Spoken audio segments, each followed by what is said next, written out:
Hello, folks, and welcome to the Vertigo Tea Party, and let's try Race the Sun. Race the Sun is by Flipfly. It is $10 available on their website. It's not available yet on Steam. However, please support the game on Steam Greenlight if you like what you see, or if you try it on their website. You can actually try it on Kongregate. I'll put a link in the description below if you'd like to try this game before you buy it. Of course, I will be showing you how the game plays in just a moment. But please support the game on Steam Greenlight. I believe they are actually very close to being greenlit. So just take a moment and thumbs them up on Steam Greenlight if you like what you see. It's going to be available on Windows, Linux, and Mac, or is available, sorry, on Windows, Linux, and Mac. It has keyboard and controller support, but in my opinion, you're almost certainly going to want to use a controller. So let's go ahead and hop right into the game. What is this about? It's a racing game of sorts. And you will see this. This is the main track for the day. Every day the track changes. And actually it just changed here recently. Now these things are called Triss. I don't know why, they just are. The only reason I remember is because I've been playing The Witcher 2 lately. But anyway, these things are Triss. They give you points, and if you look at the top left, you'll see that every time I get one, I get a blue square until it becomes 5, and then it evens out.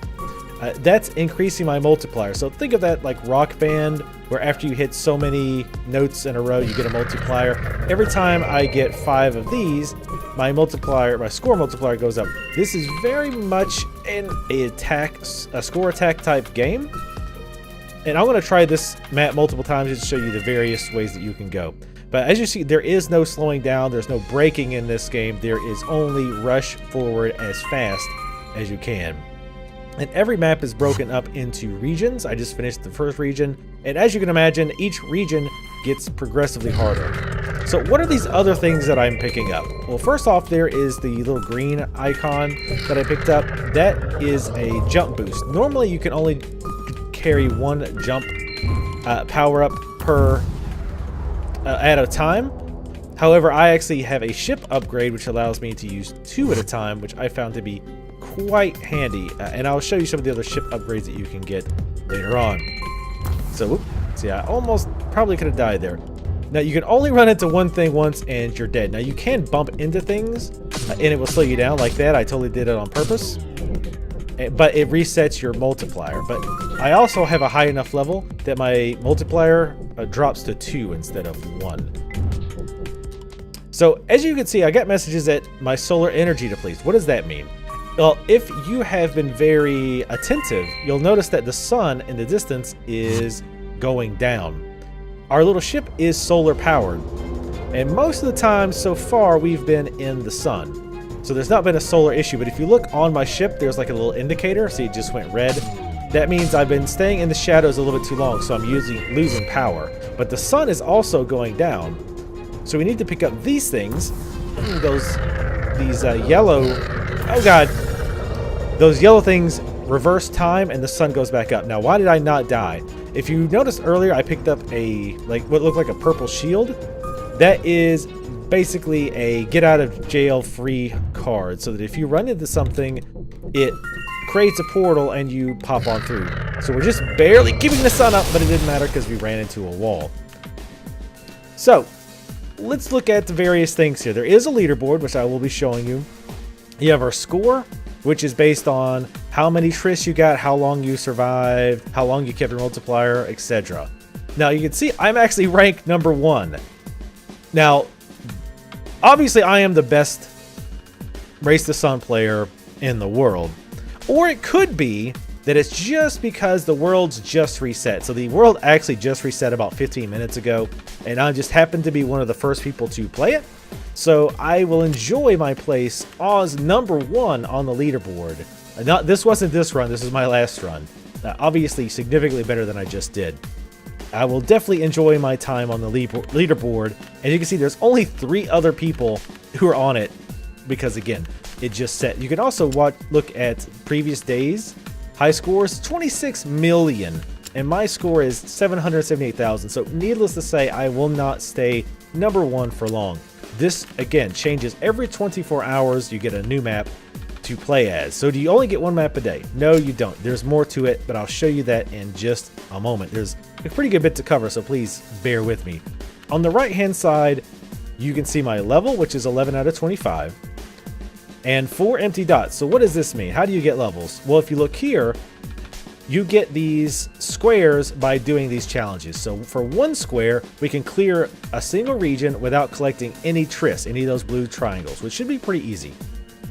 For 2 squares, if we clear 3 regions in a single round, that's a pretty good bit more difficult depending on the map of the day. Actually, my very first try on this map, I got to region 5, and yesterday's map, I got to region 5 after about an hour and a half. So maps can definitely vary in difficulty. And for the 3 squares, if we do a barrel roll 20 times in one run. Now to do a barrel roll, you have to go quickly to like the right side and build momentum and then turn left. So it's not just spamming one button and you'll do barrel rolls. So this is actually harder than it seems. So once you've got enough to get 5 squares through any combination of these, you'll go up a level. And when you go up a level, you earn new power-ups that you can pick up. It unlocks additional configurations for your ship, which I will go into in just a moment, and other upgrades that you can get, multipliers, things like that. So if I did this one, let's say if I just did this clear 1 region without collecting any tris, I would get a square. This challenge would go away and it would be replaced with another one. And as you can guess, the challenges with more squares are generally harder to do. So again, this barrel roll 20 times, not as easy as you might think it would be, but this one is actually not very hard at all. So if you have a hard time getting one of these, which that had to happen where I had a 3 square, which I just absolutely could not do for the longest time. So I had to just keep getting the 1 and 2s. So let's look at configuring our ship. I have unlocked these automatically by gaining levels. There's still 2 of them that are locked. The first one is a magnet, grants pickup. You can pick up items from a greater distance, so you don't have to be right on top of them. Jump storage, which I kind of talked about before. You can actually store 2 jumps instead of 1. And a battery, which allows you to survive slightly longer in shadow. Now, at my skill level, to be honest, this battery doesn't matter because I almost never die because I run out of battery, because the sun's gone down, or because I've stayed in the shade for too long. I crash into things. So the battery's probably going to be better for players who actually get further along and actually do run into issues where the sun goes down. And of course, when the sun goes down, you lose power very quickly. It also will show your stats and badges. I haven't got any badges yet, probably because I'm terrible at this game. So, as I talked about before, you're not limited to just the leaderboard. Or I'm sorry, just the one map. You can also go to player worlds. You can create your own maps. You can also play other people's maps. So let's just pick one at random here. Mutant Bunny 4s. Well, that sounds really good. And of course, you can rate these maps and you can sort them by most recent or the most highly rated. So again, let's just try this just to see this map. This is a user created map. Now, granted, it could have been one of the developers who made it, but I'm not sure. I don't know how I'm supposed to get at that one. But same basic premise. However, there are no challenges, or at least of all the custom maps I've seen, there's no challenges. So you can't get levels or complete challenges like you normally would be able to on any of the custom maps, which makes sense because it would be too easy for someone to make a very easy to beat map, and then you could just get all your challenges and your levels there. So I've got one jump. You can see the jumps that I have on the bottom left. I'll go ahead and jump just so I can grab these, even though I missed quite a few of them. But you can see how many jumps you have on the bottom left, which right now is none. You also can see how many shields you have, which max out at 1, unless maybe there's an upgrade later on that you get. Now this one, obviously, this guy has a thing for bunny rabbits. And for some reason, all the custom maps, there's always this dead space. The other main map, they actually, dropped additional tris for you to pick up. This one, it does not. And again, I want to remind you guys, if you like the look of this game, first of all, oh god, big rabbit. First of all, make sure to try it yourself if you would like on Congregate. But quite frankly, I think at this point, those of you who would be interested in this type of game already know, like, oh yeah, this is definitely for me. And the reason I say to use a controller if you can is because there's a lot of times you have to make very minute changes. Like if I want to barely go left or right, you can't really do that on the keyboard, at least in my experience. Though keep in mind, I'm not very good at these games in general. So I would suggest using a controller, and I'm using the analog stick again so I can just barely go in one direction or the other. The controls take a little getting used to, because at first you tend to overcorrect and end up slamming in the walls because you've pushed too far to the right or to the left. I've gotten a little better at it. I still am not good at this game at all. It also does support asynchronous multiplayer. There's a nice shield, so if and when I run into something like that, I will get a portal and it'll pop me up. It does support asynchronous multiplayer. How that works is, and it works as a relay, which I think is really interesting. What happens is, let's say I start the relay. I play a map. Oh boy, that was lucky that I didn't hit that. And I get as far as I can and I crash, or I run out of sunlight or whatever. Well, what I can do, oh god, this is gonna be the end. Yep. What I can do at that point is share that how far I got with a friend. So I'm like, okay, I got this far. I send him a link. He picks up the race from where I left off, and he does the same thing. He plays until he crashes or runs out of sunlight, whatever. And then he can pass it on to another, and then one more. So you have 4 people total. And then you have separate leaderboards for the relays. I'm not oh, here they are. It's under team high scores. I'm not sure. It looks like there's a few people who are doing the team thing, even though some of them apparently appear to be the developers. I'm really wanting this game to get out there because even though this is not necessarily my cup of tea, but because I'm not really into that in the racing games, I still find it quite enjoyable, which again, that's saying a lot for me because again, I'm not typically into this type of game, but I'm actually enjoying it and I really want to get the word out. That's why I stress that you guys support this game on Steam Greenlight if you can. They're very close. Again, check it on Congregates. I'll show you the Apocalypse mode. We're not quite done yet, but I know a lot of people don't listen to the entire video before they close it. I know your guilty little secret. But, and there are definitely harder maps. Let's look at the Apocalypse mode for 5 seconds before I crash. This might as well be called Reset After 5 Second mode because I am not good at it because I'm not good at this at all. My one complaint that I have is... God, no. So yeah, Apocalypse mode, as you can see, significantly harder, even starting off, because we're at the very, very beginning. And again, you can see here where we can share this relay with other people and make a relay team. My one issue, oh, and this actually, you can do challenges, but this is harder than normal, so that makes sense.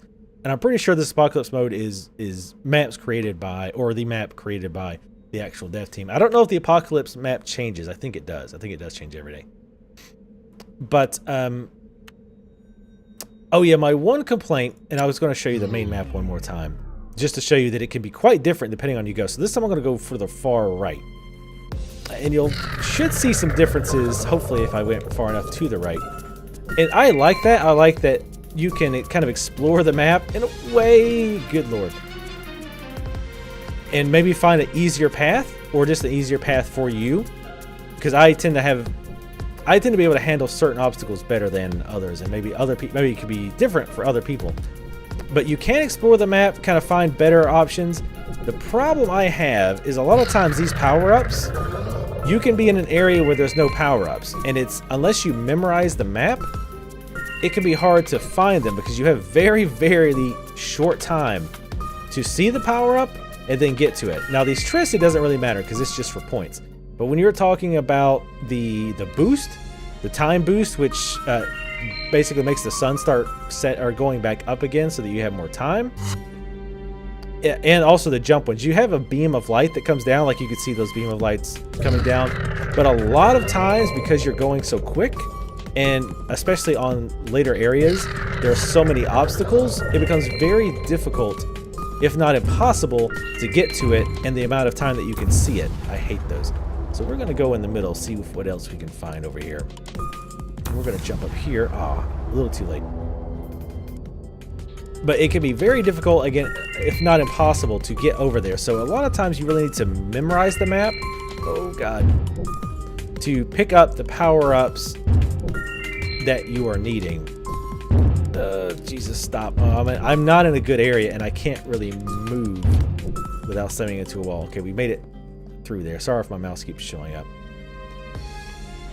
But it's definitely a very interesting, it's quite fun. And again, even though I'm not a racer, I keep saying, well, let me just beat one more challenge. Well, let me try to get a little further. Let me try to get one more level. So again, coming from me, a non-race game person, I think that's a really good endorsement. And it's only $10. And again, even if you don't buy it and you like the game, absolutely vote for this on Steam, Greenlight, because it deserves to be there, in my opinion. I should have made that.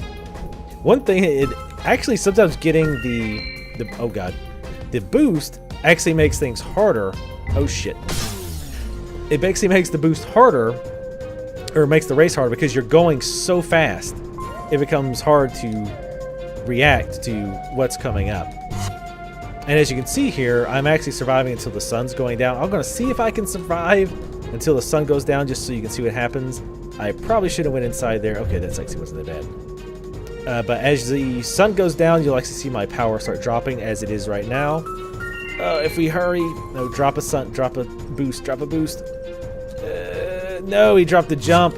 I hate that. Most of the time, that guy drops a boost. But every now and then, he drops something else, and that time, he screwed us. So it looks, as you can see, we got 2 XP for accomplishing one of the challenges. I forget what that was. And we're on our way to level 25. So yeah, absolutely check this game out. Again, the link to the Kongregate, the web version basically, is going to be in the link description below this video. Supported on Steam Greenlight, which I will also give a link in the description below. And buy this game. Also, one thing I meant to mention early on is that if you buy the game now, if you buy it just from their website, they have promised that once it gets greenlit, they will give you a Steam key. So don't worry about, well, I'm just going to wait until it hits Steam and then buy it so I get a key. Buy it now if you're interested, vote for it, and you will get a Steam key once it goes on a Steam. One other thing, and this is a pretty minor thing, but there's also portals that you can find that will take you to bonus levels, so you're going to get increase your score and other things. But I think that pretty much covers it. Definitely check this game out. I don't think it's getting enough attention, so I'm doing my very small part to fix that. Hopefully you guys have enjoyed the video. If you try the game, definitely let me know what you think in the comments below. Thank you guys for watching. Make sure to subscribe if you'd like to see more of these videos, and I shall see you next time.